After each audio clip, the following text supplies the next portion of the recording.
मैं आतंकवादियों की कोई गलती नहीं मानता। बेचारे की क्या गलती आतंकवादियों की?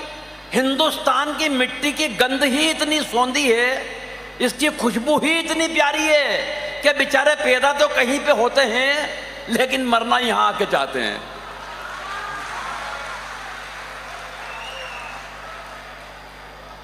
क्या गलती बेचारों की? और हम बेचारों से उनसे तो तब निपटे जब अपने देश से निपट लें। हमें तो यहां एक आवाज आ जाती है, भारत तेरे टुकड़े होंगे इंशाअल्लाह। आपने भी सुनी होगी, भारत तेरे टुकड़े होंगे इंशाअल्लाह। पिछले दिनों आवाज आई। ये वीर रस के कवि हैं, शशि भाई हैं, हमारे मोहित भाई हैं, ये बड़े कवि हैं वीर रस के। मैं हास्य व्यंग का कवि। मुझे जैसे ही वो मिला, भारत तेरे टुकड़े होंगे इंशाअल्लाह, मैंने आवाज लगाई। मैंने कहा यहां। बोले क्या भाई साहब? मैंने कहा क्या करेगा? बोले भारत के टुकड़े। मैंने कहा मूर्ख, वो काम करना चाहता है जो हम 77 बरस पहले कर चुके हैं। वाह वाह वाह वाह। मैंने कहा भी एक बात बता, 500 रुपए कमाना चाहता है? तो उसने तलवार मेरे पांव पे रख दी। बोले हाँ भाई साहब। मैंने निकाला जेब से 2000 का नोट, उस वक्त चलता था। मैंने कहा ये ले। बोले भाई साहब ये तो 2000 है। मैंने कहा 500 तू रख, 1500 मुझे वापस दे। बोले भाई साहब क्या मजाक कर रहे हो? 1500 रुपए मेरी जेब में होते तो क्या मैं भारत के टुकड़े करता? वाह। अरे मैंने कहा बाजार जा, छुट्टे करा के ला, 500 तू रख, 1500 लाके दे। 1 घंटे बाद पसीने में तरबतर लथपथ होकर वापस आया। बोले भाई साहब कोई नहीं तोड़ रहा। मैंने कहा मूर्ख, अब एक बात समझ ले, जिस नरेंद्र मोदी के बनाए हुए एक कागज के टुकड़े के तू टुकड़े नहीं करा पाया, उसके देश के टुकड़े तू कहां से करा देगा? वाह। तालियां जरा दोनों हाथ ऊपर उठाकर मिलके बजे। वाह। सर कहां लगे हुए हम? वो पाकिस्तान जिसकी कोई औकात ही नहीं है, उस पर कविताएं लिखेंगे क्या हम? 2 कौड़ी के देश के लिए करोड़ों की कविताएं क्यों बर्बाद की जाए? क्यों की जाए? और मैं तो ये देख रहा हूं साहब कि फुर्सत निकालकर इतने लोग कवि सम्मेलन के लिए आए हैं। मैं आपको प्रणाम करता हूं यार। स्वागत स्वागत भैया। सच बता रहा हूं, वरना आप शशि भैया, महानगरों की हालत खराब है, इतनी फुर्सत किसी के पास भी नहीं है। पिछले दिनों मुंबई एक कवि सम्मेलन में गया। कवि सम्मेलन के अगले दिन जब जुहू बीच पर घूमने गया तो मैंने देखा एक महिला एकांत में बैठकर दहाड़े मार के रो रही। मैं उसके पास गया, सहानुभूति पूर्वक तरीके से उसके कंधे पे हाथ रखा। मैंने कहा बहन जी क्या बात है, क्यों रो रही हैं? तो वो उछल के खड़ी हो गई, आंसू पोंछ लिए। बोले कुछ नहीं भाई साहब, पिछले महीने पति ने मारा। मैंने कहा पिछले महीने मारा और आप अब रो रही हैं? बोले फुर्सत ही नहीं मिली। वाह। मैं कहना यह चाहता हूं कि महानगरों में रोने की फुर्सत नहीं है, मगर आप हंसने के लिए फुर्सत निकाल कर आए। मैं आपको प्रणाम करता हूं, सच बता रहा हूं। और वाकई फुर्सत का यह आलम है। एक दिन मेरी पत्नी अपने काम में व्यस्त, मैं अपने काम में व्यस्त, ना उसे फुर्सत ना मुझे फुर्सत। अचानक उसने मेरी तरफ कोई काम उछाला। मैंने कहा देख, आज काम मत बता देना, आज मुझे मरने की भी फुर्सत नहीं है। मेरे अंदाज में पलट के बोली, आज मर भी मत जाना, मुझे रोने की फुर्सत नहीं है। वाह वाह। यार ताली कम बजा रहा हो यार, थोड़ा सा मंच को खोलो यार। वाह वाह वाह। महिलाओं की उपस्थिति को विशेष प्रणाम करता हूं। मैं महिलाओं का बहुत सम्मान करता हूं साहब। इसलिए करता हूं कि महिलाएं अपने पति को भगवान की तरह पूजती हैं। और अगली टिप्पणी पहुंच जाए तो पुरुषों तुम बजा लेना। महिलाएं अपने पति को भगवान की तरह पूजती हैं, मगर मजाल कि उस भगवान को कोई दूसरा पूज ले, उसकी आरती उतार देती हैं। अभी मुझसे मोहित पूछ रहा था, भाई साहब पत्नी इज्जत नहीं करती, क्या कारण है? मैंने कहा भाई मोहित ये तो नहीं मालूम कि क्या कारण है, लेकिन ये बात तूने मुझसे पूछकर जो मुझे इज्जत दी है, मेरी 7 पीढ़ी तेरी शुक्रगुजार रहेगी। बोले भाई साहब क्या आपकी भी नहीं करती? अब मैंने जो जवाब दिया थोड़ा सा इंटरनेशनल जवाब है, दिमाग लगाओगे तो पहुंच जाओगे, लेकिन लगा लिया दिमाग तो फिर दावा है कि ताली सबकी बजेगी। बोले भाई साहब क्या आपकी भी नहीं करती?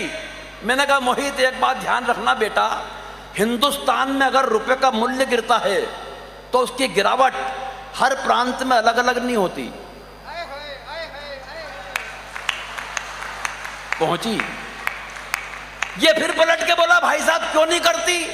मैंने कहा एक बात ध्यान रखना मोहित, जब कोई लड़की मायके से विदा होकर ससुराल आती है, अपने पिताजी को छोड़ के आती है तो बदले में ससुर साहब मिलते हैं, माँ को छोड़ के आती है बदले में सासू माँ मिलती है, बहन को छोड़ के आती है बदले में ननद मिलती है, भाई को छोड़ के आती है बदले में देवर मिलता है, मगर ऐसा क्या छोड़ा कि तुम और मैं पल्ले पड़े। बोले भाई साहब ऐसा तो कुछ भी नहीं छोड़ा। मैंने कहा फिर एक बात समझ ले बेटा, जो चीज फोकट में मिली है उसको इज्जत कौन दे रहा है यार।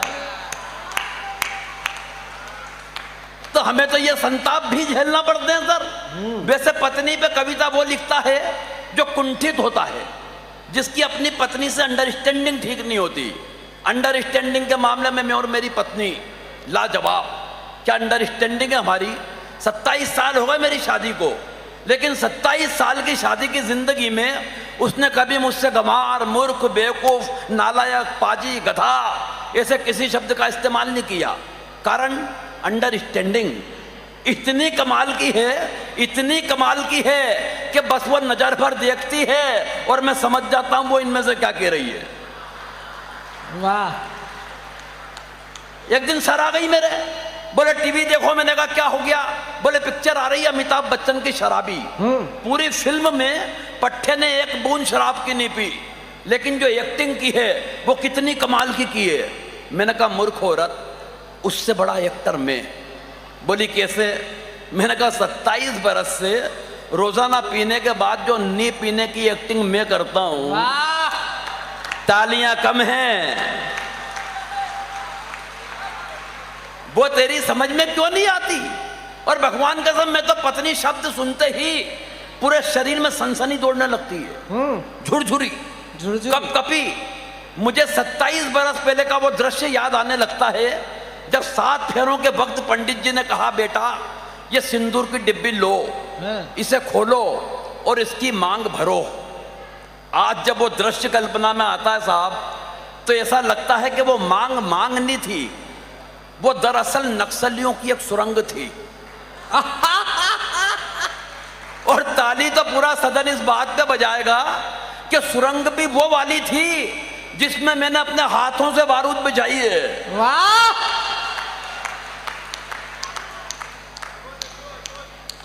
पुलिस व्यवस्था को प्रणाम करता हूं। वो पुलिस जो किसी के बाप की नहीं सुनती, वो कविता सुन रही है।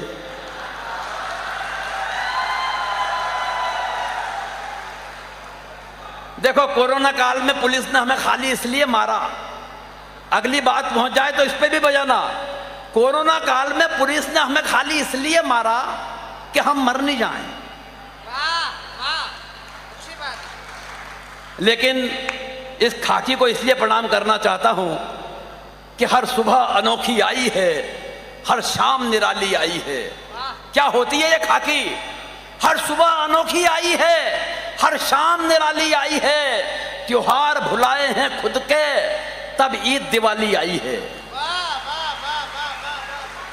और चौथी पंक्ति में जितना सम्मान कर सको खाकी का कर लेना।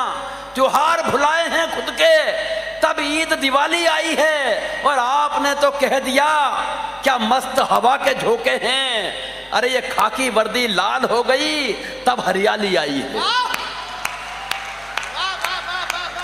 प्रणाम करता हूं। क्या सुन रहे हैं आप लोग कविताएं।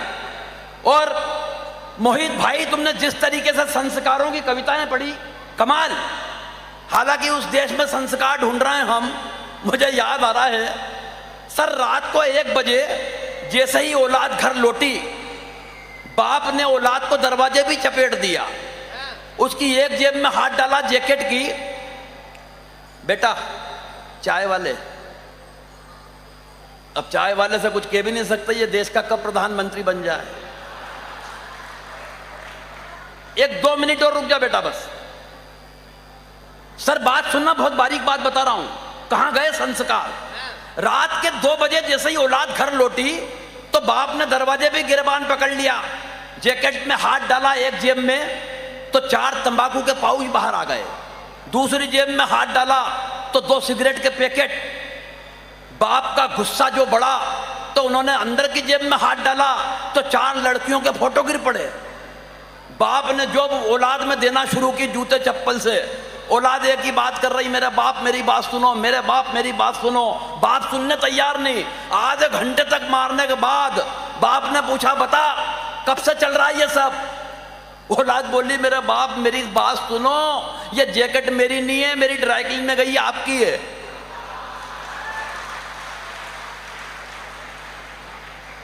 क्या करेंगे संस्कार?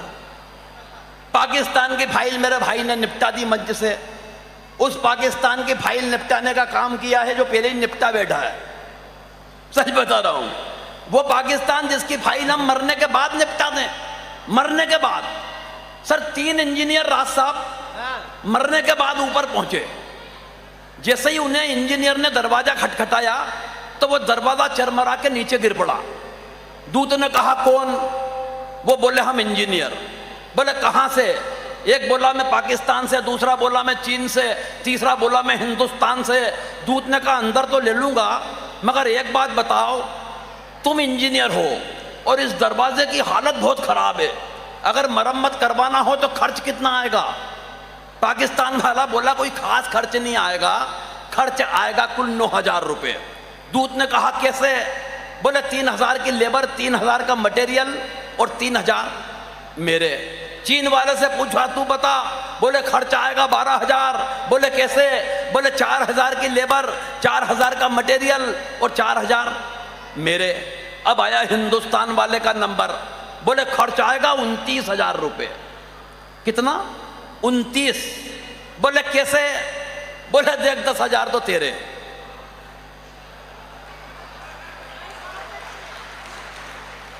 ताली गलत जगह बजा दी आपने। मैं बताता हूं कहां बजानी है, लेकिन अगर बात पहुंच जाए तो आखिरी तक के लोगों की बजना चाहिए, एक एक हाथ की। बोले 10,000 तो तेरे, 10,000 मेरे, बचे कितने? बोले 9। बोले इस पाकिस्तानी को ठेका दे देंगे, बनाता रहेगा। सर पाकिस्तान को निपटाने में देर कितनी लगती है? और मैं तो एक बात कहता हूं कि अगर पाकिस्तान के लोग अपनी बीवियों की बात मानना शुरू कर देना, अपनी औरतों की, तो भी हिंदुस्तान के लिए सारी समस्या खत्म हो जाए। आपको याद होगा पिछले दिनों 2020 वर्ल्ड कप था इंडिया में। बहुत बारीक बात बता रहा हूं। 2020 वर्ल्ड कप था इंडिया में। पाकिस्तान के कप्तान शाहिद अफरीदी ने अपना सारा किट बैग जमाया, बल्ले को 4 बार हवा में घुमाया, लहराया, कवर में डाला और अपनी बीबी से बोला हिंदुस्तान को निपटाने की मैंने सारी तैयारी कर ली है, कोई चीज भूल रहा हो तो तू बता। उसकी बीवी ने धीरे से एक बात कही साहब, लेकिन अब वो धीरे से कही हुई बात आपके कान के पर्दे तक प्यार से पहुंच जाए तो एक एक हाथ तालियों में बदल जाए। पाकिस्तान के कप्तान शाहिद अफरीदी ने सारा किट बैग जमाया, बल्ले को हवा में घुमाया, लहरा कर कवर में डाला, अपनी बीबी से बोला हिंदुस्तान को निपटाने की सारी तैयारी कर ली है, कोई चीज भूल रहा हो तो तू बता। उसकी बीबी ने धीरे से कहा एक चीज भूल रहे हो। बोले क्या? बोले औकात। वाह वाह। यानी वहां की औरतें भी जानती हैं कि औकात तुम्हारी शून्य है। उस पाकिस्तान का कोई लोड नहीं। मैं क्योंकि संस्कारों का ये कवि सम्मेलन है, वाह, और संस्कारों के इस कवि सम्मेलन में एक संस्कार की कविता पढ़ना चाहता हूं। स्वागत। ये मोबाइल रख दो बेटा। मोबाइल के चक्कर में हर रिश्ता गहरा भूल गए, प्यारे प्यारे संवादों का वक्त सुनहरा भूल गए, और सेल्फिश इतने हुए हम सेल्फी के दौर में कि अपना चेहरा याद रहा, अपनों का चेहरा भूल गए। वाह। थोड़ा सा जागरूक होके बैठे। अब एक कविता संस्कारों की। स्वागत स्वागत।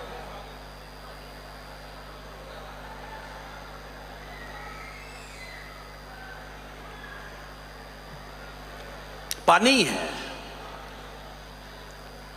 4 भुजा जी का दरबार है, यहाँ पानी है। हाँ, और वैसे भी आदमी और बोतल का संबंध कोई आज का नहीं है, ये जन्म जन्मांतर का होता है। सोनी जी, जब बच्चा पैदा होता है तो मुंह से दूध की बोतल लगा दी जाती है, थोड़ा बड़ा होता है तो फिर बस्ते में पानी की बोतल फंसा देते हैं, और थोड़ा बड़ा होता है, स्कूल जाने लगता है तो Thums Up, Pepsi, Coca Cola, Limca इनकी बोतल शुरू हो जाती है। और थोड़ा बड़ा हुआ, कॉलेज में आ गया तो फिर बियर की चालू होती है। और जब चिंतन मनन थोड़ा और बढ़ गया तो विस्की, ब्रांडी, रम ये सारी बोतल शुरू। और जब ये सब शुरू हो गई तो कोई रोक नहीं सकता कि उसको ग्लूकोज की नहीं लगे। ग्लूकोज की बोतल ने अपना काम नहीं करा तो फिर खून की फंसाई। और जब खून की बोतल भी अपना काम नहीं करती है तो मुंह से गंगा जल की बोतल लगा दी जाती है साहब। वाह, मैं संस्कार की एक कविता पढ़ना चाहता हूं आपके बीच में। पिछले दिनों दो ऐतिहासिक घटनाएं हुई। शिल्पा शेट्टी नाम की एक अभिनेत्री ने मंच से, मैं जिस विषय पे कविता पढ़ना चाहता हूं, मेरे सामने मेरी बहनें बैठी हैं, मेरी माताएं बैठी हैं, मेरी भाभियां बैठी हैं, और संस्कार का शहर है, संस्कार का मंच है। लेकिन मैं गोविंद राठी अगर चुम्बन जैसे शब्द पे कविता लेके हाजिर हुआ हूं तो सिर्फ 12 पंक्ति मेरी सुन के जाना और ये साथ में लेके जाना। उस शिल्पा शेट्टी ने रिचर्ड गेर नाम के एक हॉलीवुड के अभिनेता को मंच से चुम्बन दिया। चुम्बन के लेन देन से मेरा कोई विरोध नहीं है साहब, खूब लो, खूब दो।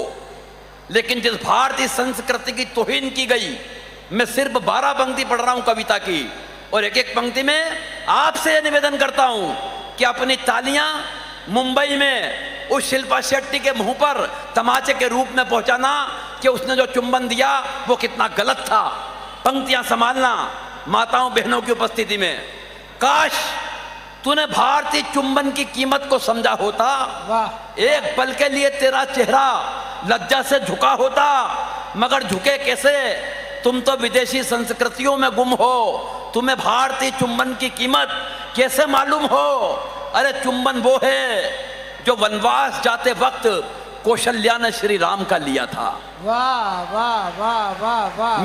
मैं प्रणाम करता हूं जितने हाथ उठे, और अब हर चुम्बन पे आपकी ताली चाहता हूं। वनवास जाते वक्त कौशल्या ने श्री राम का लिया था। अरे चुम्बन वो है जो जन्म देते ही देवकी ने घनश्याम का लिया था। चुम्बन वो है जो सावित्री ने सत्यवान का लिया था, और चुम्बन वो है जो राम की अंगूठी का हनुमान ने लिया था। आए है, आए है, आए है, आए है। और अपनी तालियों को थोड़ा घनीभूत करना। माँ सुनना, चुम्बन वो है जो राम की अंगूठी का हनुमान ने लिया था। कवि अपनी कविता को, शायर अपनी गजल को चूमता है। किसान खेत में खड़ी लहलहाती फसल को चूमता है। कश्तियां बहकर समंदर के धारों को चूमती है, और सफलताएं आसमान पे पहुंच के सितारों को चूमती है। वाह वाह। अपने माथे पे आया पसीना यहां मजदूर चूमता है। किसी महिला की मांग को देखो, सिंदूर चूमता है। वाह। अरे उसमें फहराता है तिरंगा, उसी लाठी को चूमता है, और अंतिम वक्त जवान देश की माटी को चूमता है। तालियां कम है आपकी। अंतिम वक्त जवान देश की माटी को चूमता है। और सुन शिल्पा, मां बेटे का चुम्बन लेती है तो देश सफलता की सीढ़ियां चूमता है। वाह। बहन भाई का चुम्बन लेती है तो रक्षा कवच बनकर आसपास घूमता है।